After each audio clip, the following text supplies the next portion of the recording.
No. I don't know. So I bought this grenade a few days ago.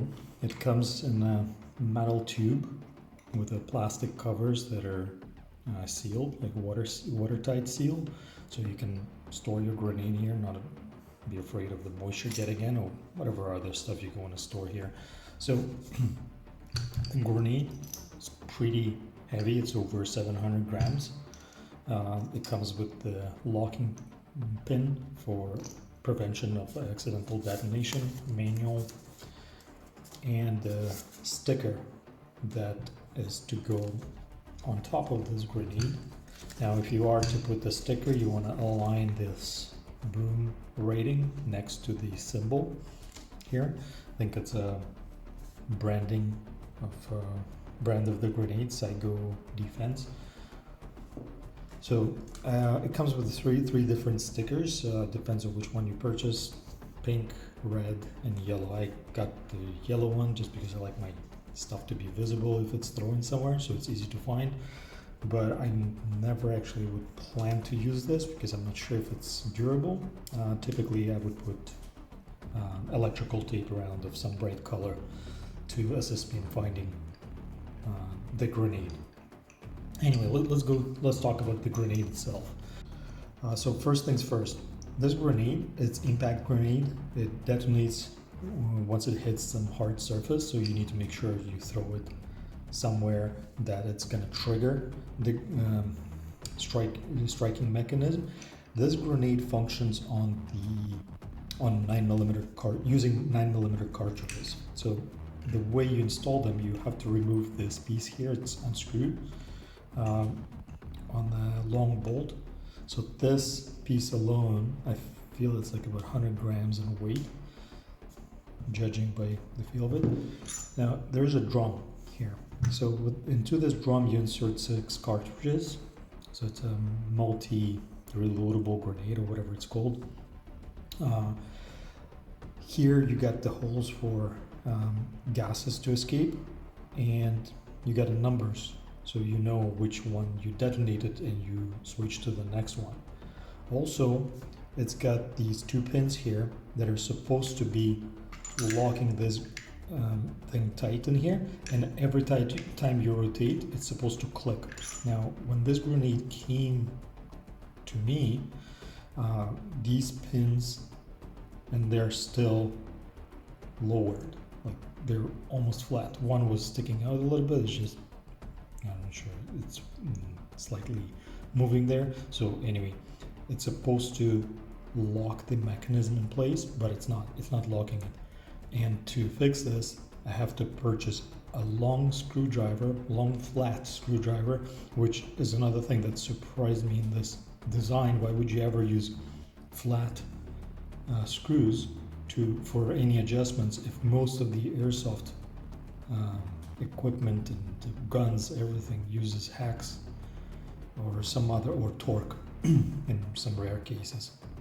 So this is I think a design flaw to me, and if anybody from the manufacturer is gonna see this video, something to consider. Change these screws to hex, because everybody has long hex sets to fix their guns.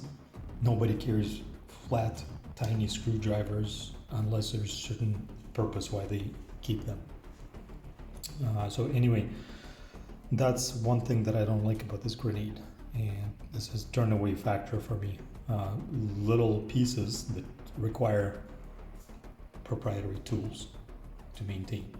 Anyway, let's go back to the grenade itself. So within this compartment, you're going to see a little white spot there. That is a striker pin. So whenever a grenade is hitting the surface, the pin is moving and strikes the cartridge here, and obviously it explodes. Yep.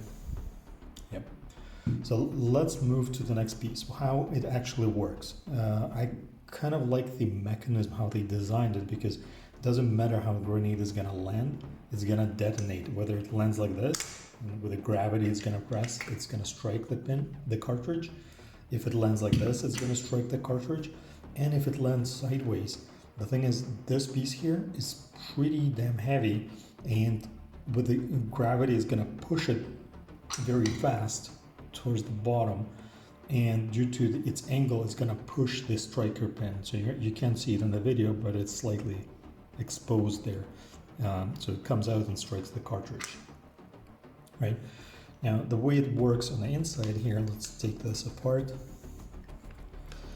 One thing that I like about it is really simple to disassemble. You don't really need to be like in a sterile environment to do that, and just take it apart, oil it or whatever, or clean it and put it back together.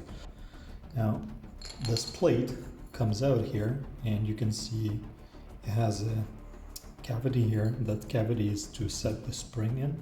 Now the spring goes the wide piece towards the plate, and the more narrower towards the inside of the grenade here.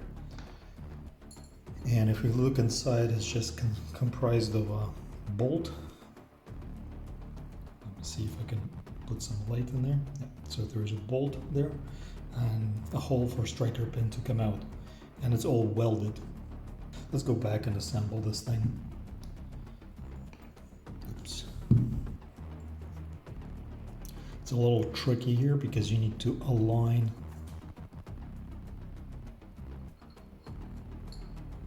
the pin with the hole inside. There you go. And make sure it's moving. Now what I foresee is sometimes you may need to clean and oil some of these pieces. Yeah, striker pin shifted. Now I have to reassemble. Yeah, so you may need to oil these pieces and to make sure it's moving smoothly in there inside. But otherwise, I don't really think for maintenance you really need to do a lot, because it's just such a simple mechanism. There you go. Now we're putting this piece back on. Here you can unscrew this with a hex and take off this counterweight that actually forces the grenade detonate when it goes, when it lands sideways.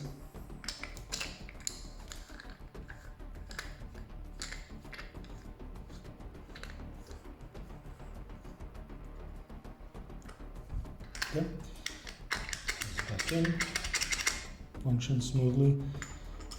Putting this piece on and screwing the cap. Okay, so to carry the grenade, you need to, to carry in your pouch, or if you don't use it, you need to make sure it's safe. So you have to clip this safety pin to the cylinder below the counterweight, and it's going to prevent it from pushing the striker pin towards the cartridge. And once you're locked it like this, you can put it in your pouch and store it, or in a pocket. To summarize pros and cons of this grenade, pros, I think the design of it and the actual mechanism here, how it works, that's a game changer. So it's pretty simple, there's no rocket science there. Ease of maintenance, besides the residue from the used cartridges, there's nothing really to clean there. Well, except you may want to take it apart, sometimes oil it, make sure it's not going to get rusted or something, because this seems to me like a metal that can potentially rust. And that would be it.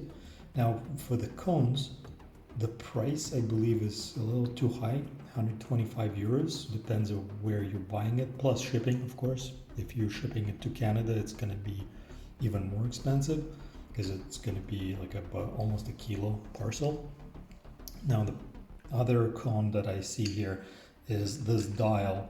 So it's cool to have 6 rounds in one grenade, but it's not cool to have a freaking flat screwdriver required to adjust it. That doesn't even come with it for 125 euros. So when I pay this much for the grenade, I want to have adjusting tools, unless they're so standard that they're available everywhere. And I have so many hex keys from my airsoft equipment that I used to even throw them out. But I don't have a single piece of my airsoft gear that would use flat screwdriver. So that's another con. Now, the weight of it is a bit too much. Like honestly, if you throw this thing and it hits somebody in the head, the person can go unconscious. Or typically in a game, you would sort of throw from your hip, the grenade from your hip, and hit somebody in the balls. That's not pleasant as well.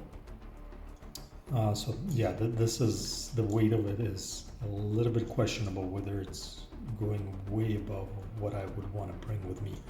And if we're talking about milsim games, this is not milsim grenade. This is literally for skirmishes and CQB. The other problem that I see here, it's height. So not a single grenade pouch that I have is capable of holding it and closing securely. So I have to stick it in, and it's gonna get exposed and obviously lost, or you have to buy some custom-made Kydex holsters for these things. And still, it needs to be strong enough to hold that weight, because when you run and this weight goes in the other direction, it can just get ripped off and lost on the way there, wherever you're going. So yeah, that's a review for Kamikaze XL grenade from Saigo Defense. Вставляем этот кусочек в карман.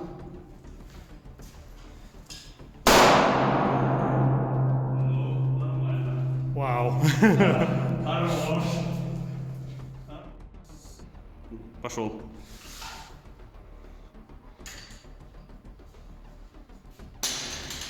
А ты переключил? Осторожно.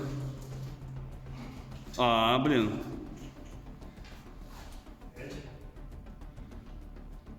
Осторожно. Осечка была, скорее всего. Еще разок.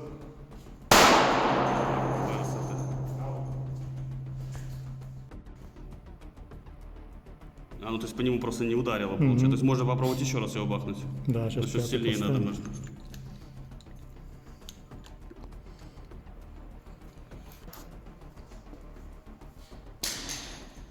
Какая-то, значит...